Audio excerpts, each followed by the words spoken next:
आप सोचिए, एक आम सुबह जब दुनिया अपने रूटीन में व्यस्त है, तब एक सैटेलाइट के कैमरा ने कुछ ऐसा दिखता जो इंसानी इतिहास बदल देता। स्पेस के उस कोने में एक ऑब्जेक्ट चमक रहा था, जिसका आकार किसी जान पहचाने मेटल से पूरी तरह अलग था। साइंटिस्ट्स ने पहले सोचा कि ये कोई एस्टेरॉयड फ्रैगमेंट होगा, पर डेटा बताता था एनर्जी आउटपुट मेटल से नहीं बल्कि किसी अननोन सोर्स से आ रहा था। प्रोग्रामर्स और रिसर्चर्स के सेंसर्स ने सिग्नल को डिकोड करना स्टार्ट किया।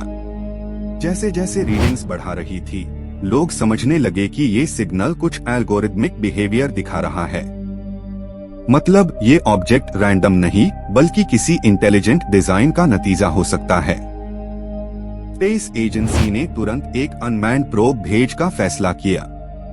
ये मिशन एक अनप्रेसिडेंटेड रिस्क था, पर एक्साइटमेंट उससे कई गुना ज्यादा थी। हर आंख स्क्रीन पे पेग लगी थी। प्रोब जैसे जैसे उस ऑब्जेक्ट के पास पहुंचा, वाइब्रेशंस और मैग्नेटिक अनोमलीज बढ़ गए। साइंटिफिक कम्युनिटी ने पहला बार महसूस किया, शायद हम किसी पूरी एलियन सिविलाइजेशन के ट्रेस पे आए हैं। कैमरा ने जब पहली इमेज भेजी, लोगों के होश उड़ गए।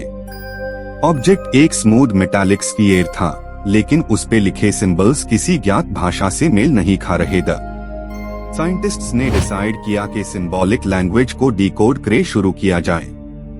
हर पैटर्न एक रिपीटिंग फ्रीक्वेंसी जनरेट कर रहा था, जैसे कोई म्यूजिकल पैटर्न पर कोडेड मैसेज छुपा हो। एक एक्सपर्ट ने कहा, अगर ये एलियन मशीन है तो शायद हम इंसानियत के पहले कॉन्वर्सेशन के करीब है। ये थॉट हाई सबके दिल को धड़कता राख थी। कम्युनिकेशन अटेम्प्ट के लिए एक कंट्रोल्ड रेडियो बर्स्ट सिग्नल भेजा गया। रिस्पॉन्स स्लो था, लेकिन जब आया सब स्टन्ड हो गए। फ्रीक्वेंसी में मॉड्यूलेशन था, एक तरह का एक्नॉलेजमेंट। स्पेस सेंटर के अंदर साइलेंस फैल गया। कहीं डर, कहीं एक्साइटमेंट, सब महसूस कर रहे थे कि एक नए एरा की शुरुआत हुई है, इंटरस्टेलर कनेक्शन का एरा। आर्टिफैक्ट अब रिस्पॉन्ड कर रहा था, जैसे वो प्रोब के मिशन को समझ रहा हो। कुछ मिनट बाद स्फीयर के सरफेस पर लाइट पैटर्न्स घूमने लगे, जैसे कोई अनलॉकिंग सीक्वेंस चालू हुआ हो। इंजीनियर्स ने सब सिस्टम लॉकडाउन कर दिया। डर था कि एनर्जी सर्ज सिस्टम्स को फ्राई ना कर दे, पर हर एक सेकंड इंफॉर्मेशन का नया टुकड़ा ला रहा था। जब स्फीयर फाइनली खुला, अंदर एक मैकेनिकल कोर दिखाई दिया, जिसमें इन्फिनिटेसिमल गैस और क्वांटम फिलामेंट्स इंटरकनेक्टेड द। इतना एडवांस्ड डिजाइन की ह्यूमन टेक्नोलॉजी उसके सामने चाइल्ड्स प्ले लग रहा था।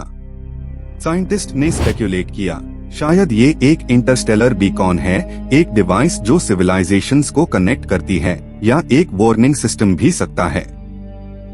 हर घंटे डेटा स्ट्रीम बढ़ रहा था। ऑब्जेक्ट अपने कोर से एक होलोग्राफिक प्रोजेक्शन भेज रहा था, एक अननोन स्टार मैप जिसमें कुछ हाइलाइटेड पॉइंट्स द। अब सोचिए, अगर वो पॉइंट्स किसी दूसरी इंटेलिजेंट सिविलाइजेशन के डेकोरेटेड सिस्टम्स है, तो हम एक गैलेक्टिक कम्युनिटी के थ्रेशहोल्ड पे हैं। आपका क्यूरियोसिटी बढ़ता है जब हम एंटरप्राइज के लॉग डिसाइड करते हैं ऑब्जेक्ट को अर्थ पे लाने से पहले एक रिले सेटअप क्रिएट करें, ताकि क्वेरीज और रिस्पॉन्सेस के थ्रू और ज्यादा सीखा जाए। मिशन सक्सेस के लिए एक स्पेशलाइज्ड एआई बनाया गया जो एलियन कोड्स को डिकोड करे। इस एआई ने पैटर्न्स के अंदर एक सेकेंडरी डीपर कोड पहचाना, एक प्रेमिस ऑफ एनर्जी मैनिपुलेशन।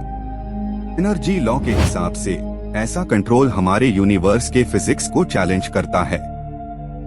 अगर ये सत्य है तो एनर्जी स्केर्सिटी का प्रॉब्लम हमेशा के लिए खत्म हो सकता है। वर्ल्ड मीडिया फ्रेंजी में थी। लोग स्पेक्युलेट कर रहे थे कि शायद एलियंस ह्यूमी टेस्ट कर रहे हैं, देखना चाहते हैं कि हम रेडी हैं या नहीं। अब इमेजिन कीजिए, अगर कल नासा अनाउंस करे कि एलियन मशीन से कम्युनिकेशन एस्टैब्लिश्ड हो गया है, तो हम सबकी अंडरस्टैंडिंग ऑफ रियलिटी कैसे चेंज होगी। कुछ रिलीजियस ग्रुप्स ने इस डिस्कवरी को डिवाइन एक्ट बताया, जबकि साइंटिफिक कम्युनिटीज ने इसे एक कॉस्मिक माइलस्टोन डिक्लेयर किया। दोनों रास्ते ह्यूमन व्याख्या को अलग अलग मोड़ देते हैं। फिर एक रात ऑब्जेक्ट ने अपना वाइब्रेशन पैटर्न बदल दिया। इंस्ट्रूमेंट्स लॉग करते रहे, पर सिग्नल अनप्रेडिक्टेबल और हरा होता गया। एक साइलेंट पॉज ने सबको अनईजी कर दिया। डेटा साइंटिस्ट्स ने नोटिस किया कि सिग्नल हमारे डीएनए के स्ट्रक्चर जैसा पैटर्न बना रहा है। क्या ये इसी तरह ह्यूमी समझने की कोशिश थी? एजेंसी ने तुरंत एक बायोलैब सिमुलेट किया जहां एआई और एलियन फ्रीक्वेंसी कंबाइन करके एक 3D स्ट्रक्चर प्रोजेक्ट किया गया। वो स्ट्रक्चर किसी के भी कैलकुलेशन से बाहर था। एक यंग साइंटिस्ट ने कहा, ये तो लिविंग एल्गोरिदम है। मतलब एक कॉन्शियसनेस जो कंप्यूटेशन और लाइफ में बाउंड्री तोड़ है। हर डिस्कवरी के साथ एथिकल सवाल उठ के, क्या ह्यूमी आईएससी एक्टिवेट करना चाहिए या बस ऑब्जर्व करना चाहिए? ये डिसीजन काउंसिल लेवल पे गया।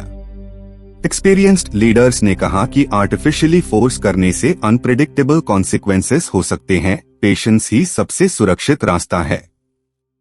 वीक्स गुजर गए, ऑब्जेक्ट दम स्टिल हो गया, जैसे वो सो रहा हो या ऑब्जर्व कर रहा हो। और सडनली एक फेंट पल्स वापस डिटेक्ट हुई। पल्स ट्रांसलेट होने पे एक मैसेज मिला, ऑब्जर्व, लर्न, कनेक्ट। और यही वर्ड्स पूरी पृथ्वी पे डिस्कशन का बेसिस बन गए। क्या इसका मतलब है एलियंस ह्यूमी सिविलाइजेशंस के इंटरकनेक्टेड वेब में इनवाइट कर रहे हैं, या वार्निंग दे रहे हैं कि मिसयूज ना करें? साइंटिस्ट ने रियलाइज किया, रियल डिस्कवरी मशीन नहीं बल्कि हमारी सोच की है। ये मशीन हमारी क्यूरियोसिटी और कॉशन के बीच एक मिरर बन गई है।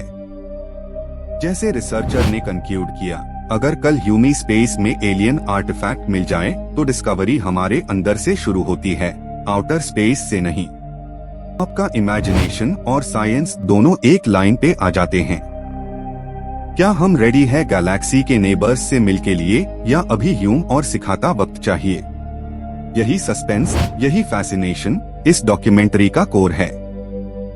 एलियन मशीन हो या ह्यूमन इंसाइट, यूनिवर्स का हर रहस्य एक इनविटेशन है समझने के लिए। और जब भी अगली बार आप नाइट स्काई में देखे, याद रखिए, हो सकता है कोई दूर से आपकी तरफ भी देख रहा हो।